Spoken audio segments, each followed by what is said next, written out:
$3. That's what a New York family spent at a neighborhood tag sale one Saturday morning in 2007. They walked away with a small white ceramic bowl, plain, unassuming, no gold trim, no fancy design, just a simple piece they thought might look nice on a shelf. 6 years later, that same bowl sold at a Sotheby's auction in Manhattan for $2,225,000. Not a typo, not a mistake.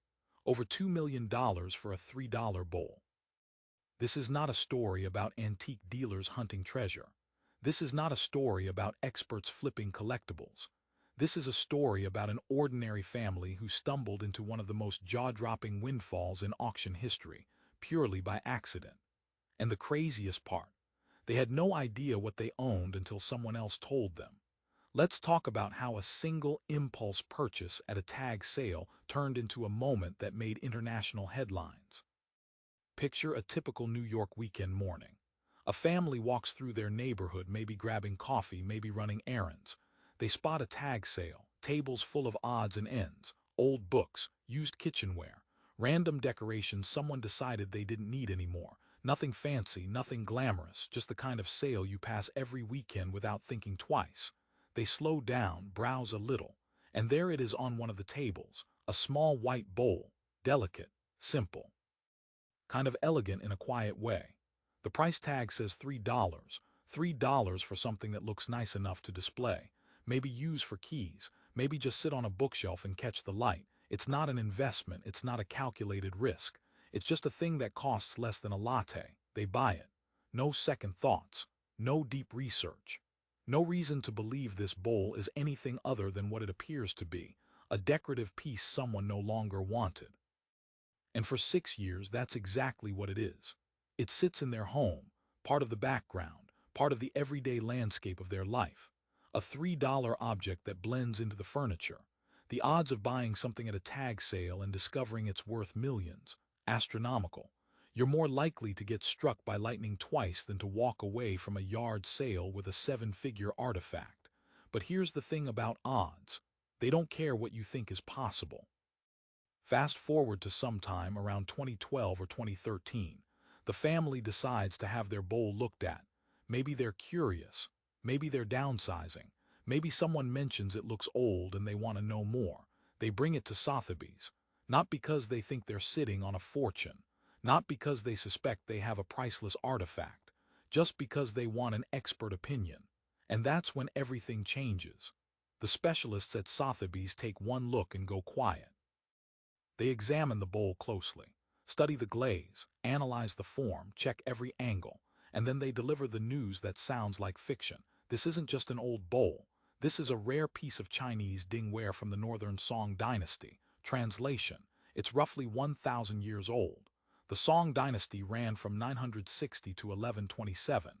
This bowl was made during one of the most celebrated periods in Chinese ceramic history. Ware is legendary. It's delicate. It's refined. It's the kind of porcelain that emperors commissioned and collectors dream about.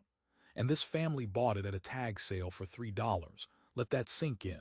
1,000 years of history, sitting on a shelf, bought for the price of a cheap sandwich. But that's not even the twist. Sotheby's doesn't just authenticate the bowl. They catalog it, prepare it for auction, and set a pre-sale estimate. The range? $200,000 to $300,000. Already we're talking about a life-changing amount of money. $250,000 for something they spent $3 on. That alone would be the story of a lifetime. But that estimate, it turns out to be way off. March 2013, Sotheby's, New York, a Chinese ceramics and works of art auction. The bowl goes up for bidding. Picture the room, phones ringing, paddles in the air, specialists watching the screen, the energy building with every bid. The price climbs and keeps climbing. It blows past the estimate, past $500,000, past $1 million. And when the hammer finally comes down, the number on the board is $2,225,000.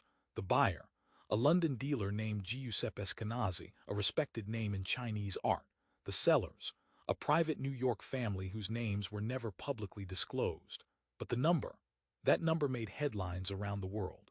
A $3 tag sale bowl just became a $2 million artifact. The jump from $3 to over 2 million is not just rare. It's almost statistically impossible. You're talking about a return that defies every principle of probability. Finding this kind of value at a yard sale is like finding a winning lottery ticket in a stack of old receipts, except the odds are even worse. And the family had no idea. None. Until the day they walked into Sotheby's and someone told them what they had. That's the definition of an accidental windfall. So what happens when you go from a $3 bowl to a $2 million check? First, the world finds out. Major outlets pick up the story. The sale gets covered in art publications, mainstream media, financial news. Everyone wants to know about the family who bought a Song Dynasty treasure for $3. And here's the first problem. The family didn't ask for that attention. Their names were kept private, but the story still spread. People speculate. Neighbors talk. Suddenly, you're not just someone who got lucky. You're someone everyone wants to know about. Privacy becomes a real issue. Once people know you've come into serious money, the dynamic shifts. Friends look at you differently. Strangers get curious. You become a target for requests, advice, and attention you didn't invite. Then there's the question of what to do with the money. $2 million changes everything. It can pay off a mortgage, fund retirements, change generational wealth. But it also brings decisions most people never have to make. Do you invest it? Do you spend it? Do you tell your extended family? Do you give some away? Every choice comes with consequences, and none of them are simple. And here's something most people don't think about: taxes. Auction windfalls aren't free money. Depending on how the sale is structured and how long you've owned the item, you're looking at capital gains, federal taxes, possibly state taxes. The final take-home might be significantly less than the headline number.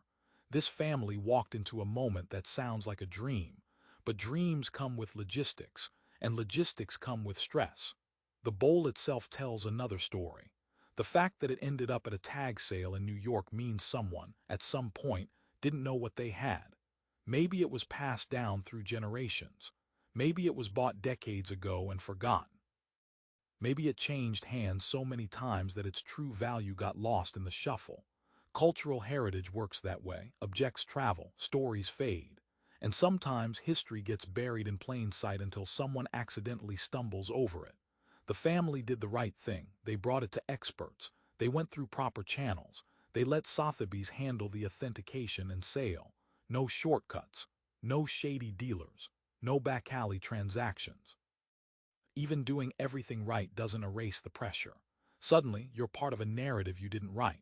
You're the family who found the $1 million bowl. That label sticks, and it comes with weight. Let's talk about what this story teaches us, because there are lessons here that go way beyond tag sales and ancient ceramics. First lesson: when something unexpected happens with money, your first move is to slow down. The family in this story didn't rush. They didn't immediately try to flip the bowl. They didn't post it online and ask for bids. They took it to experts. They let professionals assess it. They went through proper channels. That decision protected them. Authentication matters. Verification matters. Going to a reputable auction house means you're not getting scammed. It means the sale is legitimate.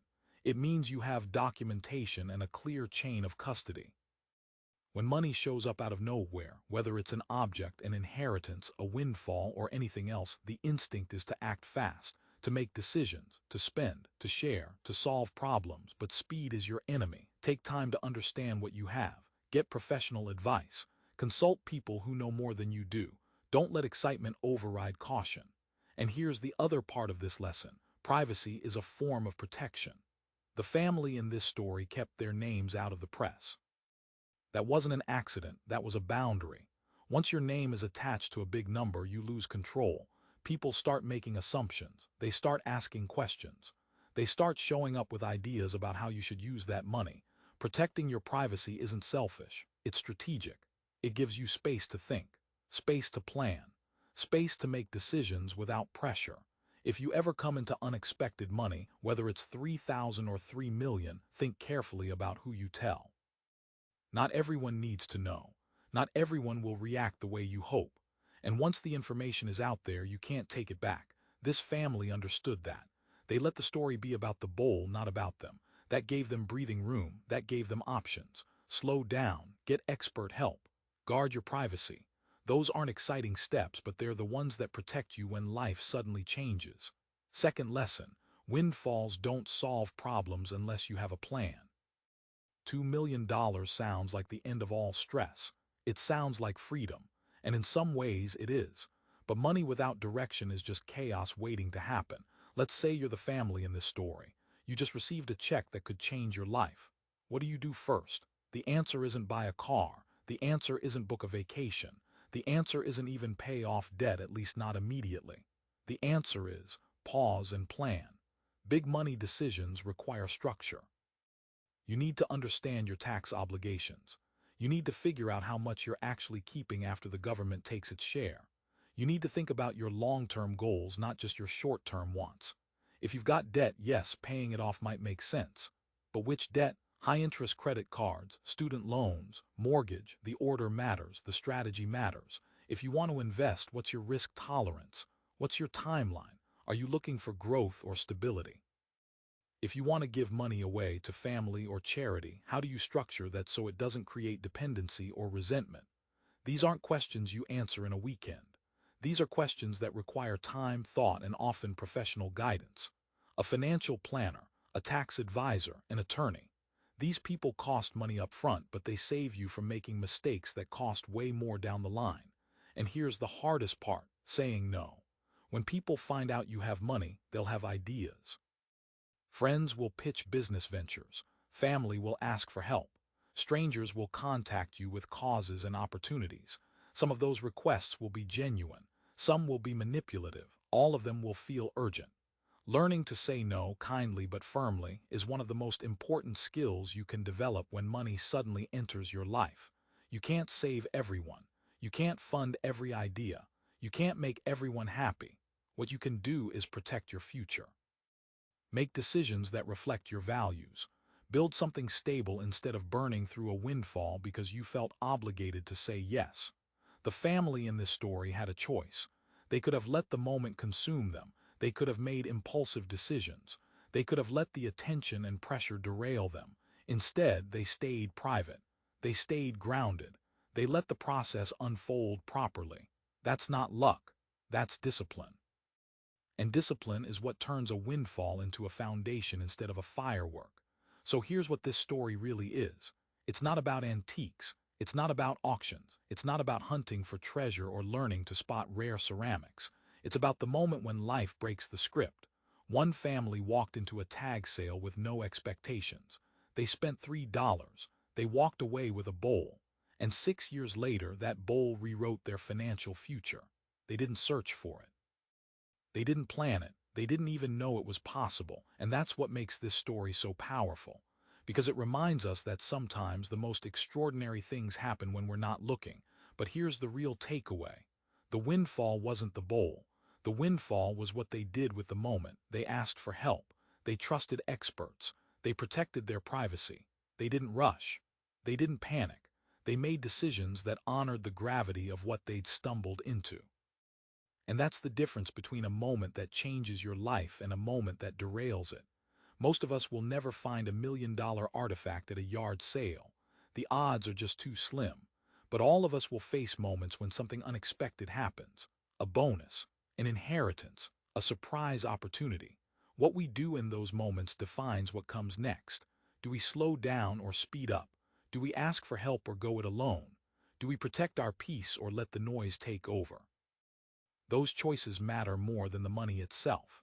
This family got their moment. They handled it with grace. And now they have a story that will outlive the bowl. That's the real windfall. If you found this story as unbelievable as we did, do us a favor. Hit that like button. Subscribe so you never miss another story like this one.